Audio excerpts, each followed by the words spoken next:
Testing.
It will be.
My name is Karen Marie.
Good morning and welcome to the First Unitarian Society of Madison. This is a community where curious seekers gather to explore spiritual, ethical, and social issues in an accepting and nurturing environment. Unitarian Universalism supports the freedom of conscience of each individual, as together we seek to be a force for good in the world. My name is Kelly Crocker, and on behalf of the congregation, I would like to extend a special welcome to visitors. We are a welcoming congregation, so whoever you are and wherever you are on your life's journey, we celebrate your presence among us. Now would be a good time to silence your cell phones as I invite you to join me in a few moments of silence for contemplation, meditation, prayer, as we settle in and come fully into this time and place together.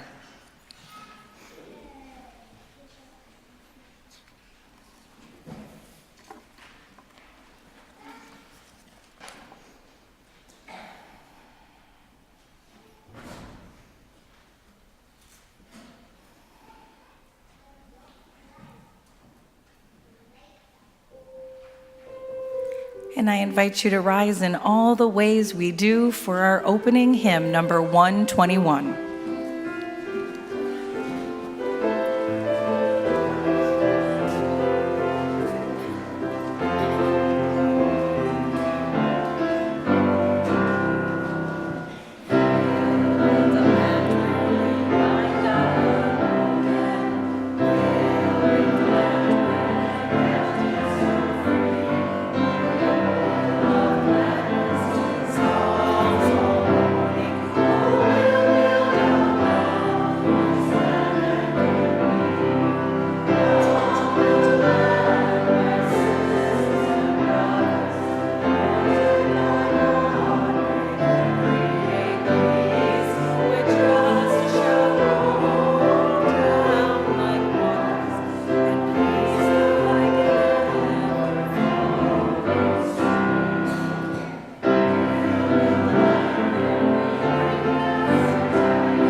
invite you to stay up for these opening words.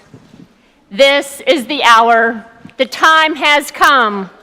Mindful of our responsibilities as leaders of this faith and guardians of the living tradition, we call upon that great cloud of witnesses, those who came before, those who are here now, and those who have yet to come. Please join in reciting the words printed in your order of service as Kelly lights our chalice this morning. As together we say, we seek their presence, love, and support in this place at this hour. We kindle this flame to light their path and call them near as we undertake this sacred work. I invite you to turn and greet your neighbors.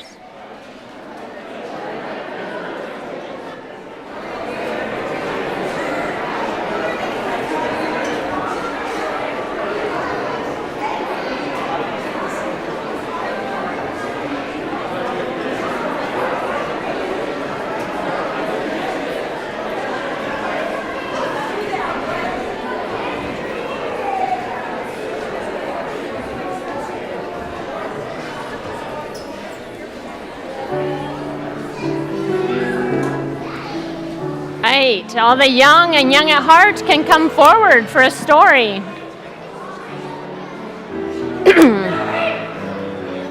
Oh, yes, excitement.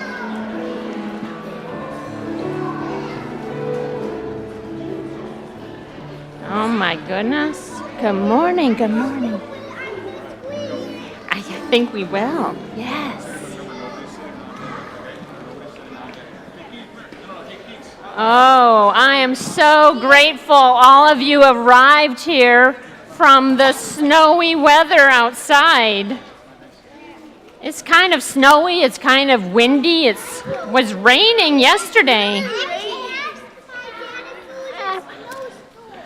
You asked your dad if it was a snowstorm? Oh, and what did your dad say? It's hard to know. Oh. He didn't hear. Well, that happens sometimes. I have a question for you before we read our story. How many of you think hard books have lots and lots of words? I don't know. I never Yeah. read a hard I've never read a hard book. Some hard books have very few words, and I have one of those with me today. Raise your hand if you have grandparents. Oh. Some people have grandparents, some people don't. That's how it works, yes. And, okay. Either. And now raise your hand if you like to draw. Yes. Well, this is, you like to draw a lot. She has 2 hands raised over there. Oh, 2 hands are everywhere. Oh my gosh. You all really like to draw. Well, this book is called Drawn Together, and it's about a kid and their grandparent who like to draw together. And it starts like this. There's lots of pictures, okay, and very few words, so we're going to have to read the pictures. So in this picture, someone is getting out of the car with a backpack on. And they get up to the door and ring the doorbell, right? And then what happens? Someone opens the door. Who do we think it is?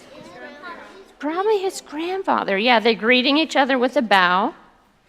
And then they wave goodbye to probably mom. We aren't for sure. And then they sit down to eat. And what's happening? Okay, so this is the kid's plate. What's the kid eating? Hot dogs, French fries, a salad. What's Grandpa eating? A bunch of Noodles. Chinese. And there's some chopsticks and maybe some ramen. Yeah. And then they're sitting across from each other, and the kid says, "So what's new, Grandpa?" And Grandpa says, can anyone read that? It's in Thai, so you'd have to be able to read Thai. So I don't read Thai either, but in the fine print in the front of the book, it says he's asking the same question the kid is. Well, so after dinner, or after eating, they sit down to watch TV, and there's some dragons on the TV. Then Grandpa says in Thai, "Do you want to watch something else?" And the kid says, "Can we watch something else?" What about that? That says dragon. Yeah. And they're not quite so sure of each other. They can't speak the same language, so it's sometimes hard to communicate. And so the kid decides to get up from watching TV and goes to get some paper and markers. And Grandpa has an idea.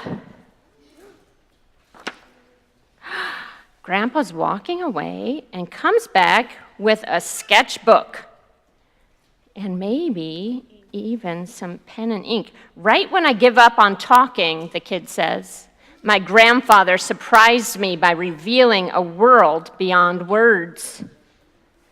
And in a flash, we see each other for the first time. Wow. And all the things we could never say come pouring out. And we build a new world that even words can't describe. This is one of those books you want to get for yourself and look at it up close. But just when we're closer than ever, that old distance comes roaring back. For real, she says up here. And then Grandpa, we turn the page, and Grandpa's reaching for the wand that used to be the kid's. And the kid is reaching for the magic paintbrush. And they are going after that dragon, and they say, "This time I'm not afraid, because I know that together we can make our way across." And there's a little detail in this bridge that they built together, and it has a dragon in the bridge. You notice something? Yeah, so the last time the little kid had clothes, but now he's white like the Oh, wow. So they changed. Ooh, you notice really good clue. The kid is black and white, and the grandpa is colorful this time. So they can kind of change places. Now, after years of searching for the right words, we find ourselves happily speechless. So all that happened from drawing together. And here we have the end of the story where the kid is being picked up. And they have to say goodbye. They switch. And so the kid still has the paintbrush. And the grandpa has the marker. And they're saying goodbye. So next time you get to draw, you can think about dragons and grandparents. You can think about building bridges and all sorts of things. Yes? How do you get that screen to change when you turn the book? I have so there's a question about the book and the screen changing at the same time, and that's a really good question. We have a good team of people working together to make that happen. And you have a team of people who are waiting for you in your RE classes. So we're going to sing you to your class with number 148. Let freedom span both east and west.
seated. Our reading today is adapted from the Reverend Dawn Cooley, and it's called The Bruise That Never Heals. She writes, "Bruises are a part of roller derby, a very celebrated part. It's not uncommon for players to take pictures of their biggest, most colorful shaped bruises. Bruises that go deep into your tissue and come out in amazing blues, purples, and blacks that eventually fade to greens, browns, and yellows. A few of my teammates even had bruises that never went away. They would get worse and worse. Sometimes these most sensitive bruises were invisible, lacking the loud color of bruises that would heal, as if the skin itself had resigned itself to injury. When I first heard about the experience of microaggressions, I immediately related them to the bruises in roller derby. Daryl Dwing Sue, who has studied microaggressions for a decade, defines them as the everyday verbal, nonverbal, and environmental slight snubs or insults, whether intentional or unintentional, that communicate hostile, derogatory, or negative messages to target persons based solely upon their marginalized group membership. A person from any marginalized group can be the target of microaggression. People of color experience them from white people. Women experience them from men. People who are transgender experience them from cisgender people. People who are disabled experience them from the non-disabled. What's common to all microaggressions is that they're experienced as invalidating, dehumanizing, and demeaning. When a white woman clutches her purse as a Black or Latino man approaches her, the hidden message being sent is that the Black or Latino man and others like him are criminals. When an Asian American raised in the US is complimented for speaking good English, the hidden message is you are not a true American. You are a perpetual foreigner in your own country. When a female physician wearing a stethoscope is mistaken as a nurse, the hidden message is that women should occupy nurturing and not decision-making roles, or that women are less capable. When a person uses the term gay to describe something they don't like, the hidden message is that being gay is associated with negative and undesirable characteristics. When the outfit worn by a TV reality show mom is described as classless and trashy, the hidden message is that lower-class people are tasteless and unsophisticated.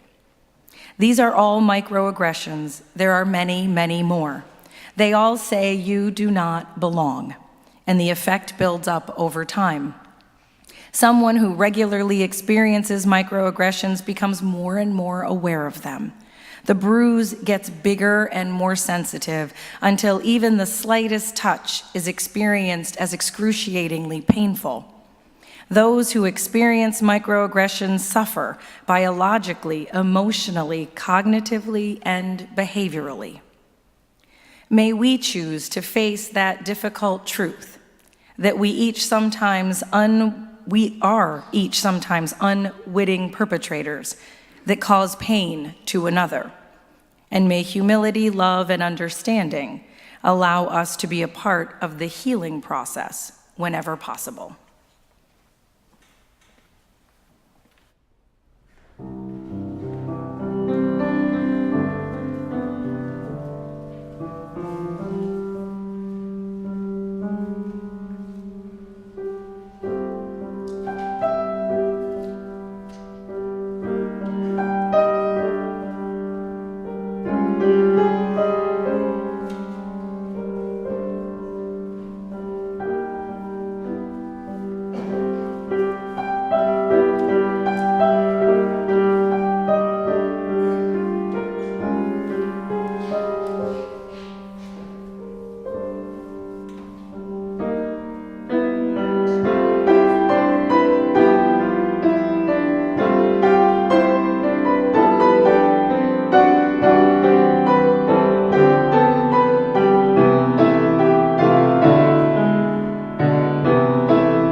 February in Wisconsin, especially February with weather like what we've been having lately, can be hard to love, and yet I still find things to love about February. On February 14, I love to think about love and the trust and transformation that are integral parts of intimate romantic partnerships. Throughout the month of Black History, I love to think about love and trust and transformation that has nurtured people of African descent to survive and thrive despite the cards being stacked otherwise. Lately, I have loved soaking up the wisdom from books that have recently won awards, and then sharing the love, trust, and transformation I have gleaned from those books with others. As some of you know, before I started seminary, I spent over a dozen years as a librarian working in the field of children's books and young adult literature. So a love for books is something that I bring with me into ministry, and I am excited to be able to share that love with you. I also, in case you couldn't tell during the message for all ages, love getting the chance to work with young people. The other weekend, I had the honor of hanging out with the ninth graders who are currently participating in the Coming of Age program here at First Unitarian. I shared with them a little bit about my path into ministry, but more importantly, I shared with them some picture books. In those classes, I invited people to buddy up and read one of the many books I had brought in, and then I asked them to consider the following two questions. What in this book reminds you of Unitarian Universalist principles? And two, what in this book reminds you of something that happens here at First Unitarian Society? What I love about sharing quality books with people of all ages is that we have the opportunity to slow down long enough to reflect on what matters most. And so now I invite you to think about that Message for All Ages book drawn together. What resonated for you? What spoke to your values? We have two main characters, though they each have superheroes as alter egos. They come from two different generations and are bridging two distinct cultures. What in this book reminds you of our Unitarian Universalist principles? Or what in this book reminds you of something that happens here at First Unitarian Society? For me, there were several points in Drawn Together that took my breath away. The first was when the two characters see each other for the first time. Has this ever happened to you, where you feel like you're being seen for exactly the person you are? It's kind of a scary experience because being seen for exactly the persons we are means that all of us is seen. Our gifts, our talents, our strengths, as well as our quirks, our insecurities, our shortcomings. I feel vulnerable when someone sees me wholly for who I am. And it also feels like a deep, deep blessing to be seen and to still be welcomed and accepted and loved. Relatively recently, I felt especially seen when I was undergoing a summer-long internship as a hospital chaplain. My small group of 4 fellow chaplains and I would spend a good deal of time reflecting on our experiences with patients, but also reflecting on our reactions to our reflections of our experiences with patients. Of course, my reaction was unique to my own makeup, my composition as a human being, whether we measured it by the Enneagram or the Myers-Briggs or birth order or any other number of measures. In our group, we had to come face to face with the realities of who we are, how we tick, what motivates us, what scares us. And we had to know ourselves honestly and completely, and my colleagues helped hold up that mirror so I could see myself clearly. It felt vulnerable, and it was a gift. And it required deep trust in one another. Deep trust is also what I pick up when I reflect on the beginning of this book, in which grandchild and grandfather see each other for the first time. There are three aspects of these characters that I notice. First of all, the characters are uniquely themselves, not replicas of one another. They each have distinct styles, one with bold colors, the other with intricate line details, one with markers and wands as a medium, the other with brush and ink. Both are bold and courageous, using different tools to make their mark on the world. Not better or worse from each other, just different. They are authentically themselves. That requires trust. The second aspect that I notice as I reflect on this book is that they are collaborative partners. One does not seem to be more in charge than the other. They are working together. But not with one character telling the other what to do and how to do it. You don't see the grandfather criticizing, but that's how we've always done it. And you don't see the grandchild demanding that the grandfather speak in English. I see mutual respect and admiration in their partnership. They are collaborators. That requires trust. And third, they are using non-traditional methods to connect with one another. Talking together didn't work. Breaking bread together didn't work.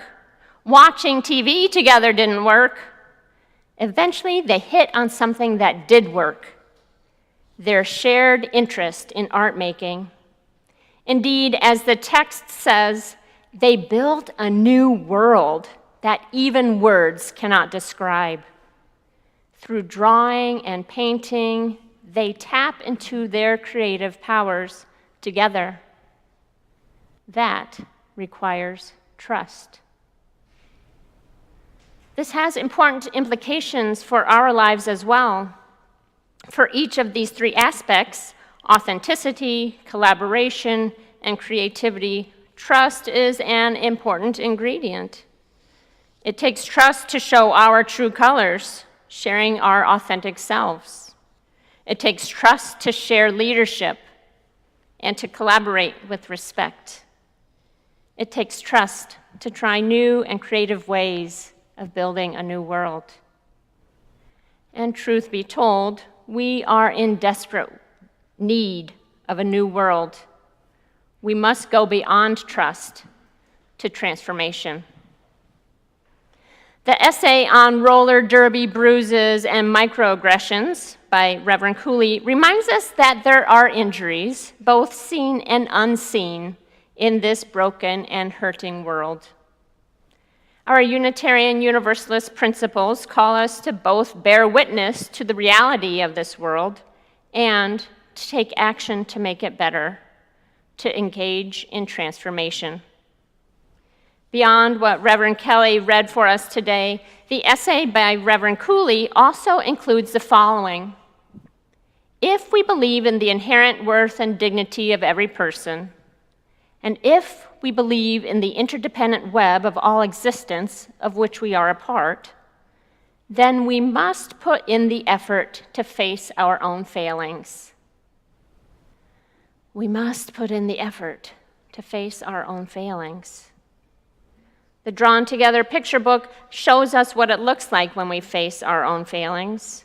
As author Lay writes, "But just when we were closer than ever, that old distance comes roaring back."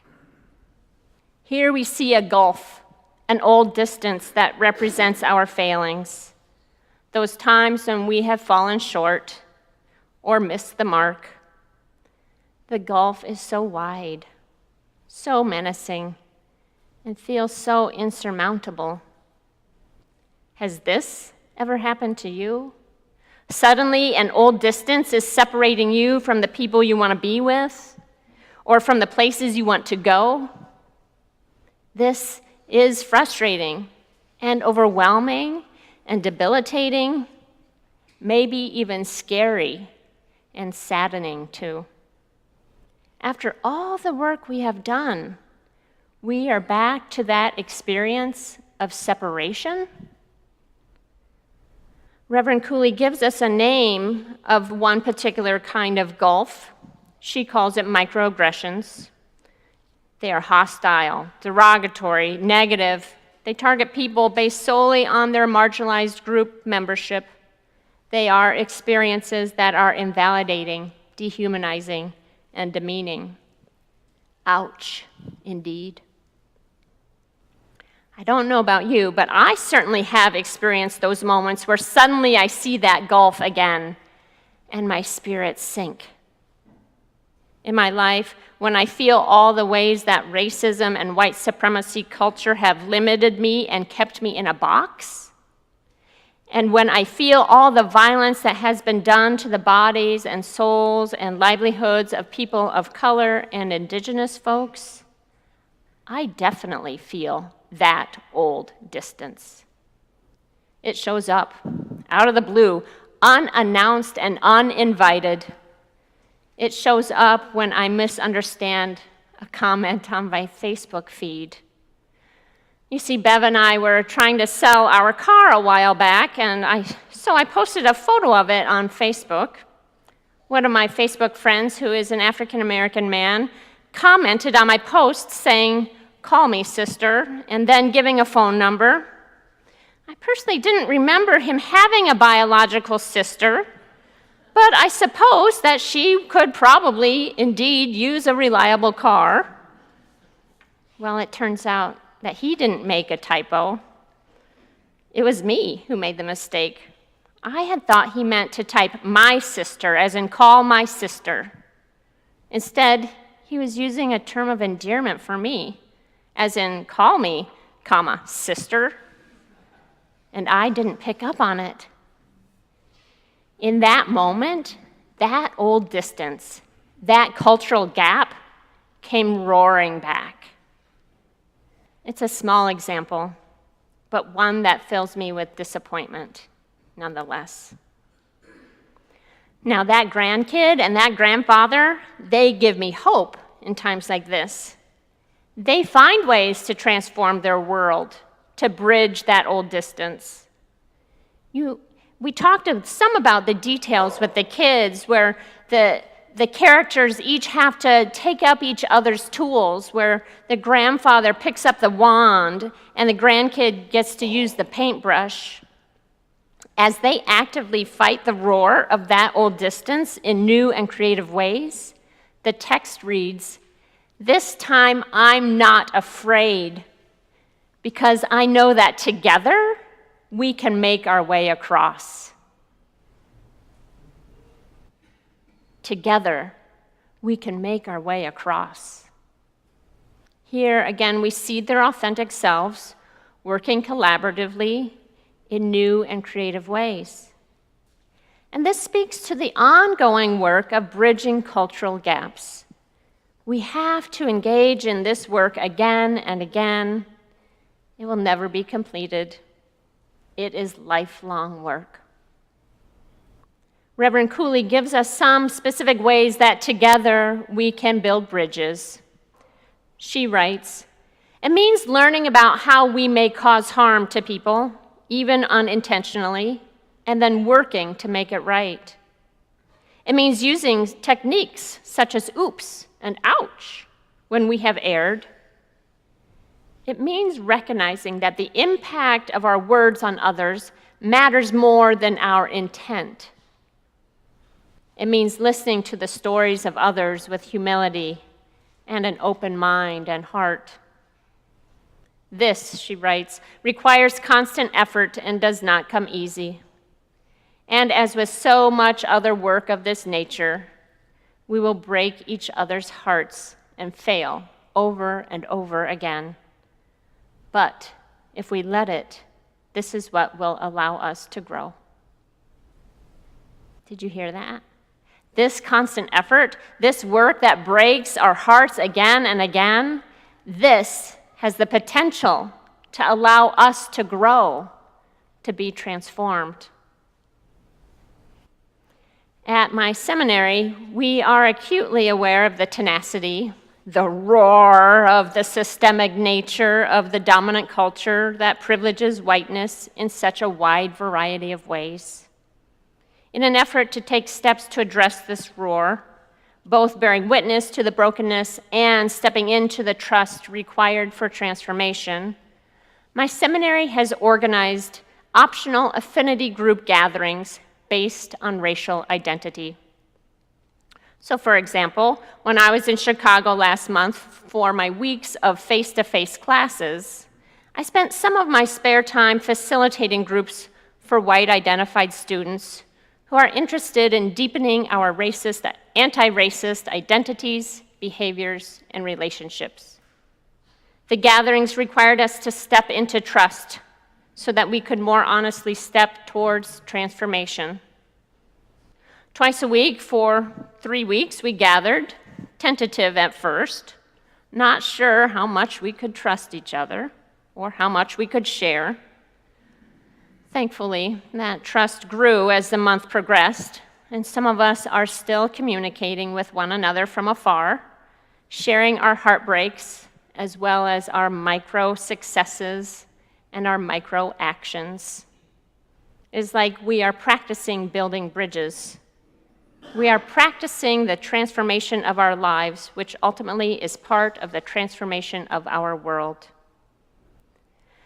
Like the characters in this book, my fellow seminarians and I are finding that transformation requires persistence, courage, and collaboration. It requires using new tools, growing trust, and building transformative bridges. This is ongoing healing work, and this is the work that will change ourselves and our world. Thankfully, we do not have to do this alone, for we are here today, together, both trusting and transforming. As you see on the front of your order of service, the Reverend Mark Morrison Reed writes, "The central task of the religious community is to unveil the bonds that bind each to all. There is a connectedness, a relationship discovered amid the particulars of our own lives and the lives of others. Once felt, it inspires us to act for justice." He is speaking of trust in a religious community, as well as transformation in our work for justice. And then he continues, "It is the church that assures us that we are not struggling for justice on our own, but as members of a larger community.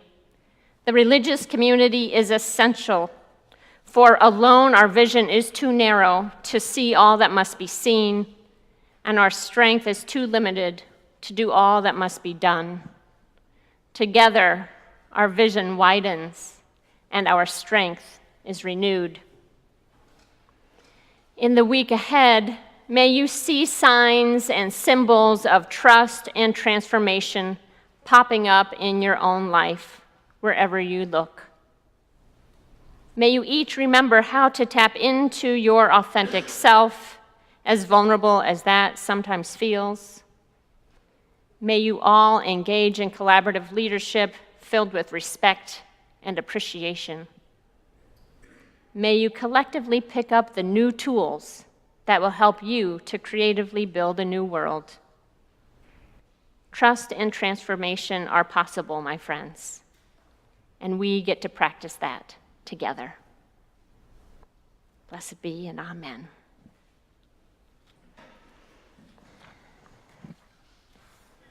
Each week, we get to be part of the transformation of our community by engaging in an outreach offering. This week, the Journey Mental Health Center will receive half of the outreach offerings. Its mission is to improve people's lives by pioneering and sustaining effective services to treat mental health and substance abuse disorders. I invite you to give as generously as you are able.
We appreciate the generosity of time and talent of all those who helped our service today. Our greeters were Claire Box and Joyce Carey. Our ushers were Mary Savage, Nancy Daly, and Brian Chanis. In the kitchen making coffee is Franz Mussered Varga. And if you have any questions about First Unitarian Society, Rob Savage will be at our welcome and information table, which is directly across from the kitchen. We have 2 opportunities to let you know of today. The first is that there will be members of the interim ministry transition team available for questions and conversations today after the service. They will be down in the commons on your right-hand side. And we have a very special announcement from our Free to Believe class.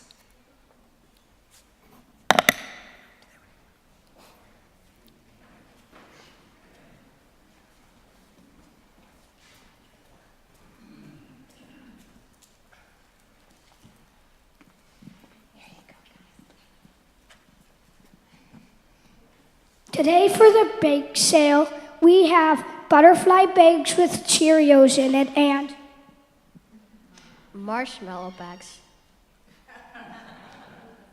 Those are some more bags. Some more bags. Yeah. And there's lemonade too. And what do you guys remember what we're raising money for? Our sister church, In where? Transylvania. And also Philippines, yep. So we will be out at the coffee hour and we'll have a little goodies for you. Thank you.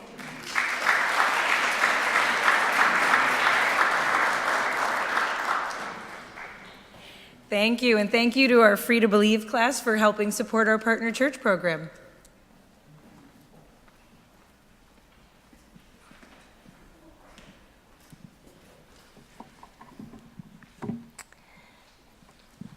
Each fourth weekend of the month, First Unitarian shares our joys and sorrows by lighting candles with one another. So if you came here today with a sorrow so heavy that you need help carrying that burden, or a joy so great that it simply must be expressed, now's the time for you to speak. The sharing of joys and sorrows is our time in the spirit of acceptance and support to share with one another some special event or circumstance. Anyone who wishes is invited to come up front, light a candle using the microphone provided by our lay minister, Ann Smiley, briefly share with us your message, and you may also come forward to wordlessly light a candle and then return to your seat, or if you are unable to come forward to light a candle, just raise your hand and we'll light a candle for you and bring the microphone to you as well. I now open the floor.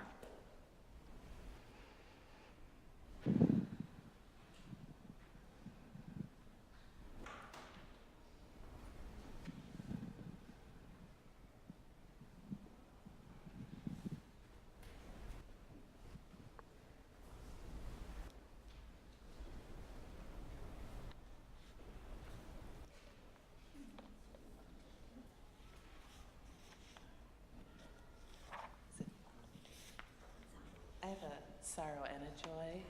Our 7-year-old dog, Annie, was diagnosed with congestive heart failure in January, but her medications are working out, so we're hoping we have a lot more time with her.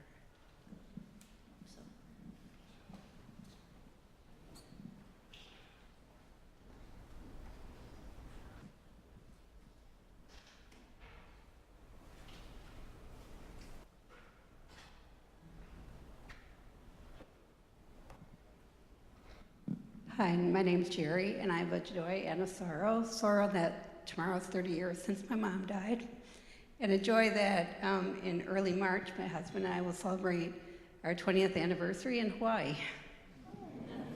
Stay warm.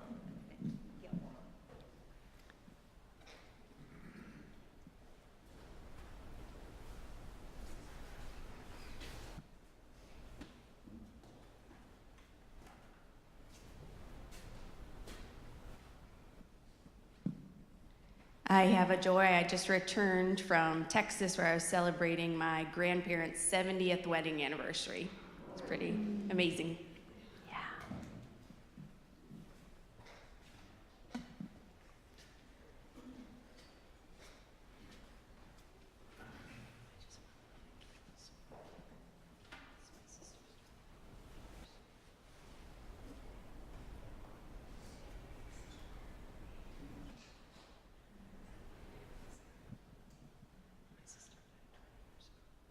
Her sister died 20 years ago today.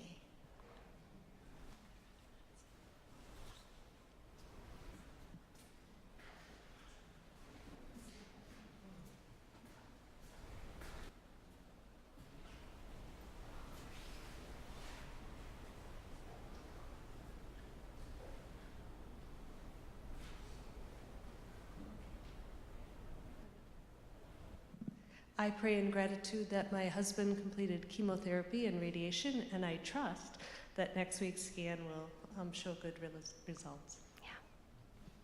Thank you.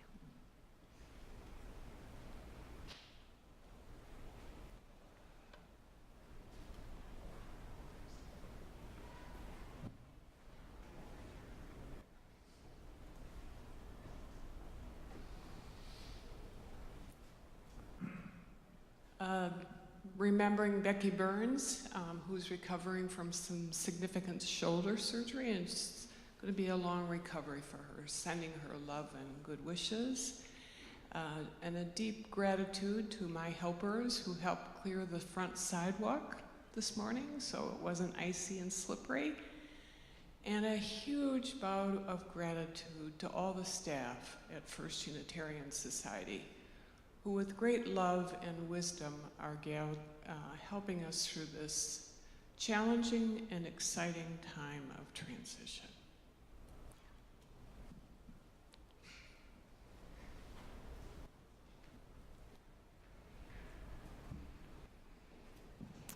And with that, I ask you to light one more candle to represent all those joys and sorrows that live still in the fullness of our hearts.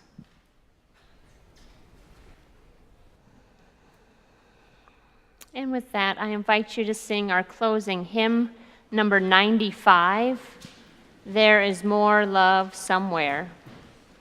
You may rise in body and or spirit.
We are the ones we have been waiting for. We are not perfect, but we are perfectly fitted for this day. We are not without fault, but we can be honest to face our past and chart a new future. We are the ones we have been waiting for. May we be bold and courageous to chart that new future. May we have faith in a future that is not known. We are the ones we have been waiting for. And as we extinguish our chalice today, we remember that trust and transformation are possible. The love of our community, the warmth of hope, and the fire of commitment is not extinguished. It lives on in our heart until we meet again. I invite you to be seated for another beautiful music piece.